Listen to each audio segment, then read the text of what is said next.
Right guys, so today we're making a 2022 Joel Corry Deep House bass. So if you want to just download the preset, if you can't be fucked to actually go through and make it, then you can get it from my Patreon. The link for that's in the bio. So if you sign up to my Patreon, then you can download all the projects from previous and future videos. Alright, cheers, let's get into the vid. Bye!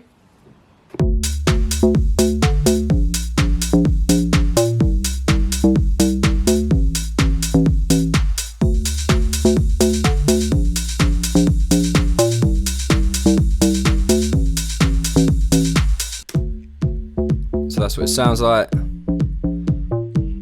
That's what it sounds like with drums.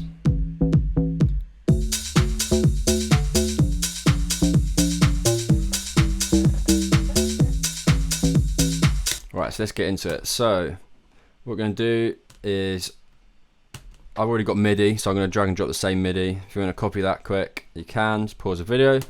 But yeah, so open a new MIDI track, like so, insert MIDI, got this up. Drag and drop the MIDI onto that. Then we're going to open up Serum, go to init preset.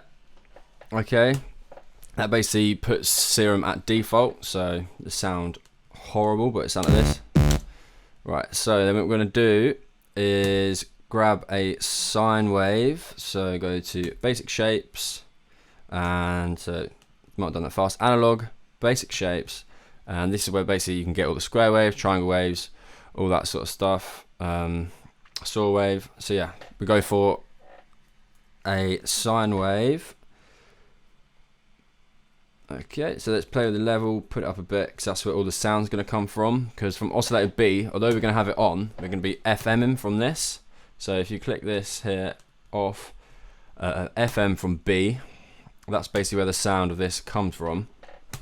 And then we're going to go to this oscillator B, we're going to go to analog BD sine. You can use this, or you can use the basic shapes one again. This one just adds a bit of like grit to it. I think it's from a different synth, not just a clean sine wave like this one. Basically also means that they won't sort of interlap.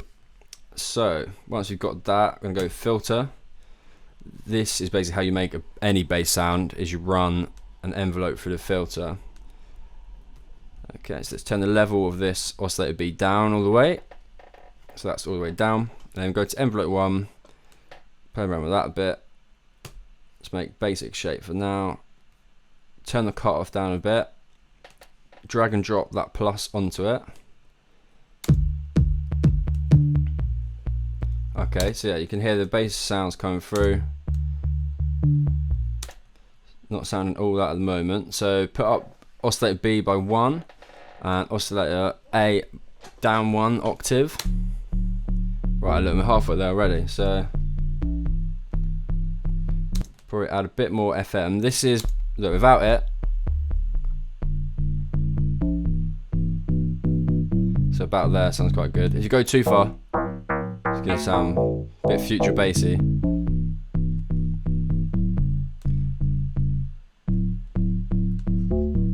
can also play with the wavetable position, change the sound ever so slightly. What I'd say is, let's go for an 18, maybe turn the cutoff up a bit.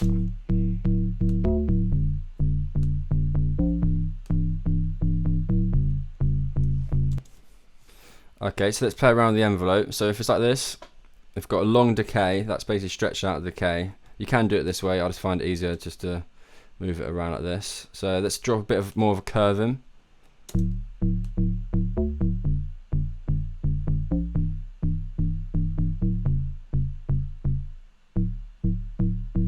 So yeah, by dropping it down, you're basically decreasing the sustain time.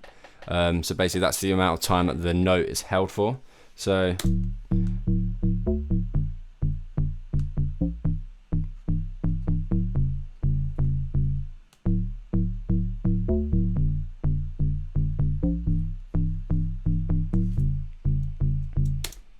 that's sounding about right. Could maybe even increase the release a bit.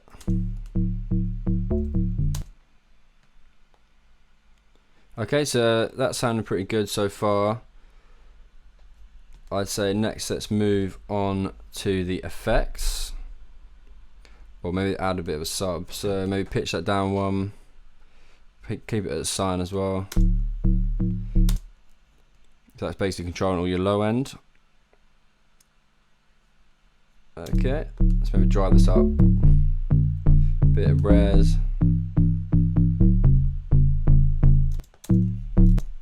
Okay, great. Maybe open up that filter a bit more. Okay, so let's go to effects. So let's probably start with a compressor. A lot of people would go multi-band, but for this we're not going to. We're just going to add a little bit of compression. Put the gain up. Mix it at 100. To be fair, that's pretty much it. That basically just makes the sound a bit louder and more rounded, like makes the quiet bits louder. So next we go for probably, for now, let's put a bit of EQ on it, take out the low end. You probably want to do this outside of Serum, but for the purpose of this, just doing that, take a bit of low end out. So you can hear a bit of clicking, so that's basically because the attack time is too short. Right, so let's fix that. Let's hear how we're sounding in comparison.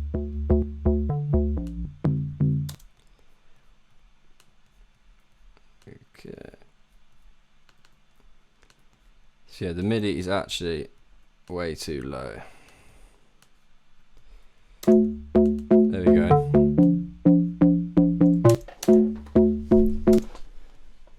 Took me that long to realise. Right, anyway.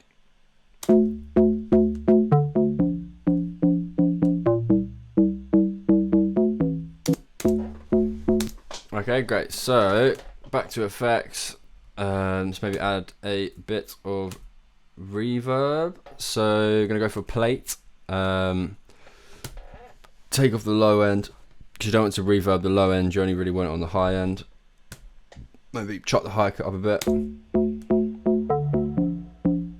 Just gives it a bit of space. Helps it fill out the mix a bit. Let's maybe add a delay on here too. Delay.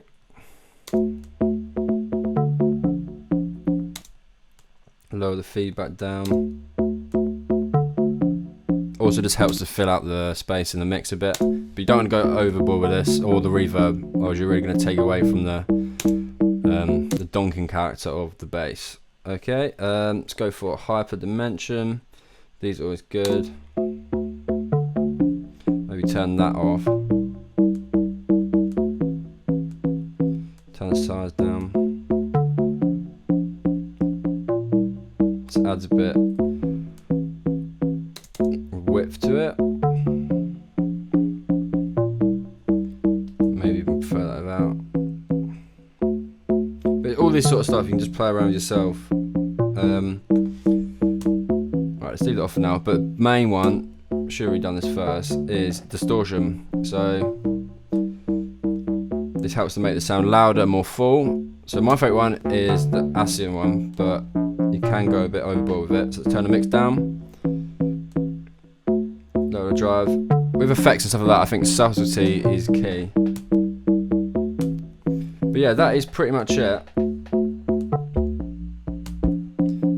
I think take that off. But yeah, what you got to do basically is play around with a cut off. And also the filter cutoff coming from the envelope. And yeah, if you wanted as well, you could change these. So let's say basic shapes.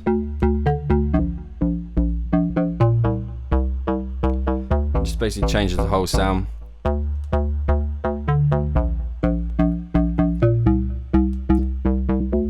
But yeah, the Joel Corry one, he sort of uses these sort of sine waves. Yeah, that's about it really. Pretty simple. If I was you, I'd then, like on this version, take out a bit of the low end and side chain to the kick, but that's about it.